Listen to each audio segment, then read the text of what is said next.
Alafia, Hotep, Kamusta. Welcome to the Mind of Ro page. I am Obadriguna Oguna Salamio. So today I'm going to make a video on how to know someone is playing with your emotions. The last video I made was on a Shango guided meditation for confidence. So if you like that kind of stuff, go ahead and subscribe to my YouTube channel at Mind of Ro. I also have a TikTok, an Instagram, and a Twitter at Mind of Ro. And I also do Ifa readings. So if you would like to get a reading done, go ahead and shoot me a comment or a message and set an appointment with me. So before I move forward on emotional head games, please check out my last video on the Shango meditation, because if you feel victim to emotional manipulation and you're dealing with it right now, if you are radiating at the energy of Shango, nobody could play with your emotions. So go ahead and check that video out. Do the meditation, because the energy of Shango isn't going to let you get manipulated not only by people around you, but also by the media. So go ahead and check that video out. So let's move on. First of all, what is emotional manipulation? According to the internet, it's defined as, it's when a person seeks control over someone by lying, exploiting, and victimizing them, which in turn creates an emotional response out of the victim, then making them feel guilty for their emotional response. So I'm going to give you 10 red flags you're dealing with somebody who is playing with your emotions. Number 1 is you feel like you're being treated like an object. So I'm sure a lot of you have dealt with a person who just wants to sleep with you and treat you like an object. And as soon as you have some kind of emotions or feelings arise, it's you that's the problem and not them. Number 2, you do everything and they do minimum. And when they do minimum, they tend to like to hold it over your head. So, for example, oh, well, I took you out to eat the other day, therefore I'm not using you for your body. Or I bought you this gift the other day while we were at the mall, therefore you have no right to be upset with me when I'm not emotionally available or when I disappear on you, for example. Which goes to my next step, which is guilt tripping. Number 3 is guilt tripping. Every time you bring anything up to them, if you feel any type of way, then they guilt trip you for it. As in, what's wrong with you for having any feelings? What's wrong with you for ever feeling any emotions? What's wrong with you forever feeling abandoned by me? You are the problem. I'm not the problem. Therefore, you have no right to ever try to label me as anything, because you are just insecure and that's the only reason why you feel this way. Sound a little familiar? Next one is number 4. They like to waste your time, as in yo-yo you back and forth or disappear on you or leave you hanging. When I mean yo-yoing, what I mean is 1 minute they act like they're really, really into you, and the next minute they're really emotionally unavailable, or they like to disappear. Well, 1 week you spend a whole bunch of time with them, and then the next week they disappear for about a month or 2, and then they reappear and act as if they didn't just disappear. And a lot of times the excuse is, well, I'm just busy. Or they like to leave you hanging, as in they don't like to make any really concrete dates with you. You say, they always tend to call you last minute and say, oh, you want to go out now? But every time you try to make plans with them, they're always too busy to make plans with you. That's called wasting your time, yo-yoing and disappearing and leaving you hanging. Number 5 is they are clingy and they like to love bomb you when they are around.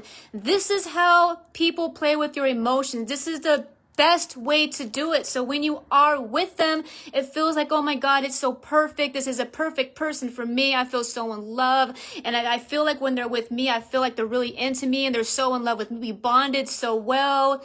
And he always calls me at the times when he is or she is calling you. They tend to be very, very, when they're with you, they tend to show a lot of emotion. They tend to have a great personality, making you really, really like them. And they even buy you things. So love bombing is actually when somebody flourishes you with a bunch of gifts or takes you out and gives you things and does all kinds of things for you. And then later on, they tend to kind of disappear and act as if they didn't do all that stuff. And it feels like you're kind of dating two people and you don't know what person you're going to get today. You don't know if you're going to get the love bombing, clingy person, or if you're going to get the emotionally unavailable, quiet, disappearing person. Number 6 is gaslighting. Gaslighting is basically a technique where they twist your reality. You feel like, I feel like this person is kind of disrespecting me and saying really passive aggressive rude jokes, but when I call it out, they act like I'm crazy. Or I feel like this person is doing something fishy behind my back, like playing me and seeing other people, but every time I confront them about it, they make me feel like I'm crazy. Or I feel like we were out the other day and he or she was flirting with that man or woman over there, but when I called it out, they made me feel like I was crazy. So if you catch yourself saying that a whole lot, that's basically called gaslighting or crazy making. So if you feel like you're going crazy in the relationship and every single time you call that person out, that's called gaslighting. You're not crazy. Listen to your intuition. If you feel like something isn't right, if you feel like they're not telling you all the truth, or you remember something happened one way, but when you bring it up, they act like it was another way. That's called gaslighting. Number 7 is they always want to one-up you. They always want you to know that their job is better than yours, that their money is better than yours, and their car is better than yours, and their roommates or their family is better than yours. The reason why they do this is because they want you to feel like you need them and that you need to earn your right to be with them because they're better than you, they're more successful than you, and they'll even act like they're more attractive than you. So therefore, it's going to make you feel like you have to keep fighting for them all the time because it makes you feel like you need to earn them. The next one is your problems seem to be way less important than theirs. What this means is every time you bring up some kind of issues that are going on in your life and you want to talk to them, they want to compare your issues to theirs. As in, yeah, well, I went through this today, so whatever you went through today really has nothing on me. Or well, that person over there went through this and that, which is way worse than what you went through. Basically, they don't empathize with you. Every single time you need someone to talk to, they are not the person you could talk to unless they're in the moment of love bombing to try to get you back after you call them out on their games. They tend to do that very well. The next one is they argue too much and you are always wrong. Every time you bring anything up and you feel intuitively or in your gut something is wrong and you bring it up, they're never wrong. They're always right, and it's you that's always wrong. No, screw your intuition. You're just crazy, and you just know what you're talking about. And screw your gut feeling. You're just insecure, and you're just fearful. That's the only reason why you're saying that kind of stuff to me. You're wrong. You don't know what you're talking about. I'm perfectly innocent, and I'm just a little angel, and you're just wrong all the time, and I'm right all the time. Oh, they like to debate with you a lot. You could talk about something on the news and they always want to one-up you on some information. Maybe they read some books or something that you read. And every time you want to talk to them and have an intellectual conversation with them or even a political conversation with them, they always want to one-up you all the time. I'm sure you've seen plenty of this all over the internet and all over the TV, which is what we like to call trolls all over the internet. So if the person you're seeing or people you surround yourself with is trolling you, that's basically energy vampirism. You probably shouldn't be associating with them. You shouldn't be arguing with somebody all the time. This is called a toxic relationship, whether it's in business, whether it's romance, whether it's within the family.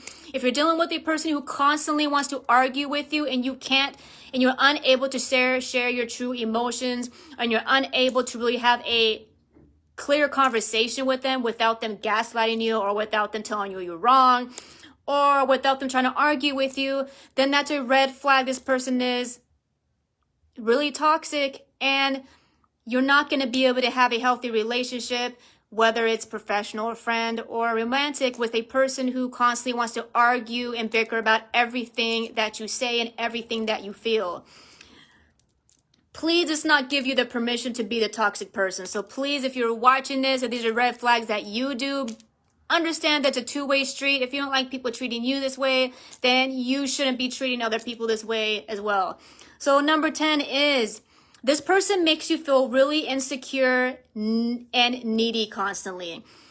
If you feel like there's always something wrong and you feel like you always need to question this person, and you're typically usually not this type of person, and you're typically really more of an independent person and you're not really needy, but for some reason when this person comes around, you feel extra needy and you feel extra insecure, or you constantly feel like there's something not right and there's just something wrong going on with this person, they're doing something behind your back, and then it turns around on you and you start feeling like you're the issue and you're always insecure and you're the one who's needy. And then it seems like everything that I listed just now seems like it goes on you and not the other person, but you're typically not that type of person. This is what happens when you're dealing with an emotional, manipulative person. What they do is they play with your emotions to the point to where you actually lose who you are. And they want you to lose who you are so they can control you and manipulate you and prove to you that you are not who you say that you are. So they can control you, and so they can constantly feel like they're better than you and you need them all the time. So if you're constantly feeling insecure around somebody, and you're usually not like that, chances are it's because that person is playing head games with you and playing emotional games with you, and you need to really be mindful of that and pay attention to your emotions, because this is a fact. If you're an emotional person, it means you're not a sane person. So if someone's always playing with your emotions constantly, like the media, hint, hint, it basically means you're not sane, because an emotional mind is not going to think really sane around that time. This is why when you call the cops and something happens, the cop wants to talk to the person on the phone who is the most calm person, because the calm person is the same person, not the over-emotional person. And that's what they want you to be. They want you to be emotional. They want you to be out of control. So they have complete control over you and complete control over your thoughts and your feelings. So if you're dealing with this, or if you have dealt with this, well, how do you deal with it? So now I just gave you all the red flags. You're dealing with an emotionally manipulative person. How do you deal with it? Number 1, you need to keep promises to yourself. I've been through this before and I know how it feels. And this is something I did for myself. I made promises to myself. For example, the first step was they're using you for your body. If you're out in the dating field and you feel like someone's using you for your body, but you made a promise to yourself that you did the 90-day rule or 60-day rule or whatever, and you said, I'm not going to sleep with anybody until I dated them for this many months, but that person wants to make you break that promise. Let me remind you, if you break promises to yourself, it means you're not going to be able to make promises to anybody else that exists on this planet, which means you're not going to be able to have a healthy relationship with anybody else, because you're not having a healthy relationship with yourself. So this means do not break promises to yourself. If you promised yourself that you're not going to end up being stuck with a person who just wants to argue with you and bring drama to your home, then keep that promise to yourself. Stop giving people passes. Oh, well, this person's attracted. Well, I'm going to give this person a pass because I just feel like maybe they're just going through something, or they're just having a hard time at work, or they're having money issues. So stop excusing it. Okay. That's number 1.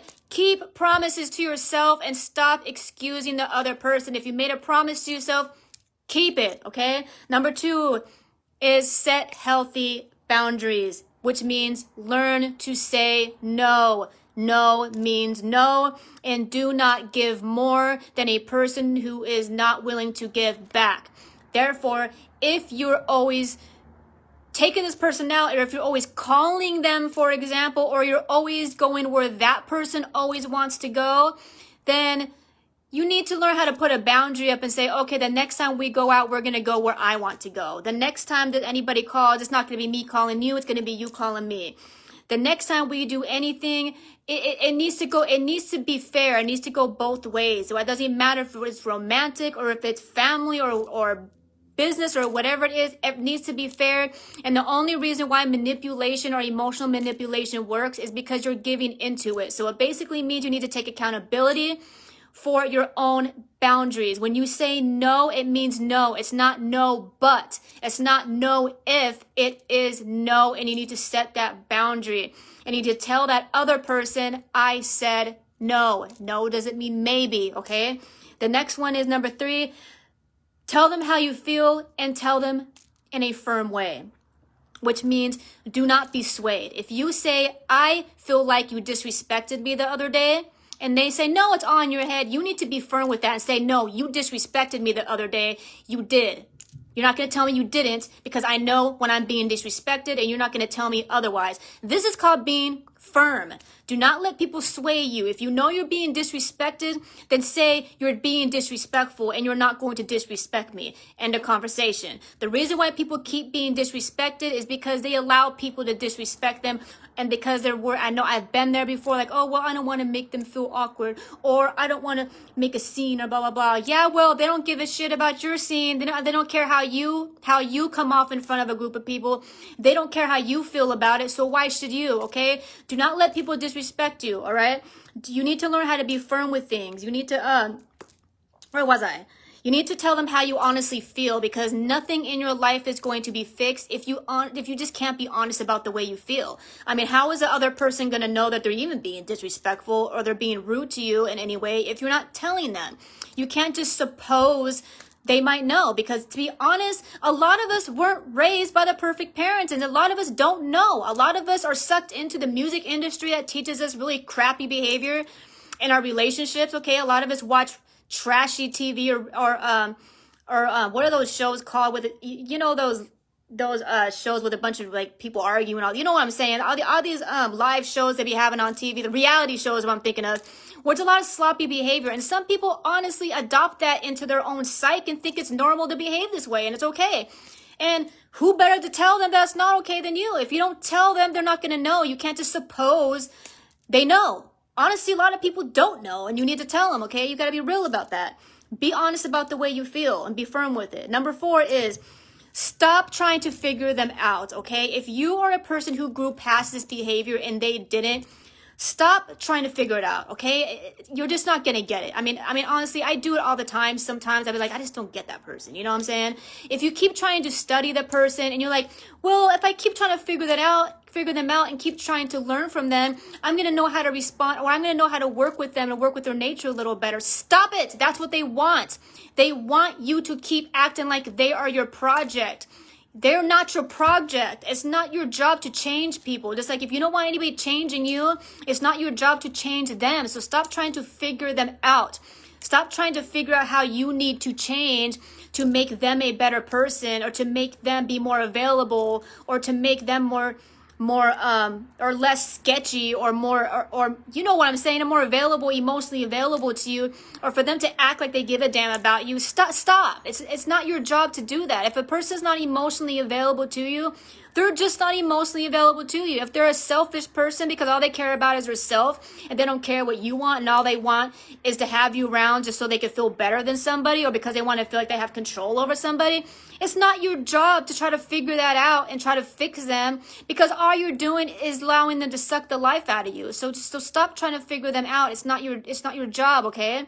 The next one is pretty obvious. Sometimes you just got to move on to the next, okay? Sometimes you gotta cut them off, okay? Sometimes you just have to do that.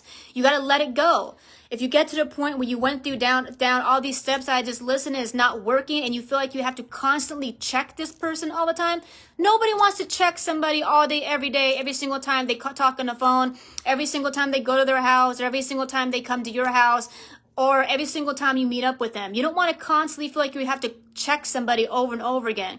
I'm sure you met toxic family members this way. I'm sure you dated people this way. It's tiring. We don't have time for that. We got better things to do. We got things to do in life that don't consist of constantly checking people every single time we speak to them. So if that's how you're feeling, that you feel like you have to constantly correct them all the time, constantly tell them you're disrespecting me, constantly bring it up to them, that's draining on us. It's draining on our soul. It's draining on our aura, on our head. It's draining on our life. Eventually, we just got to say, hey, enough is enough. I'm done. You go. Keep it pushing. Keep it going. Block them. Tell them to stop calling you. Whatever it is, shut them out. Whatever you got to do. Sometimes that's what you got to do, and you need to stop feeling guilty for it.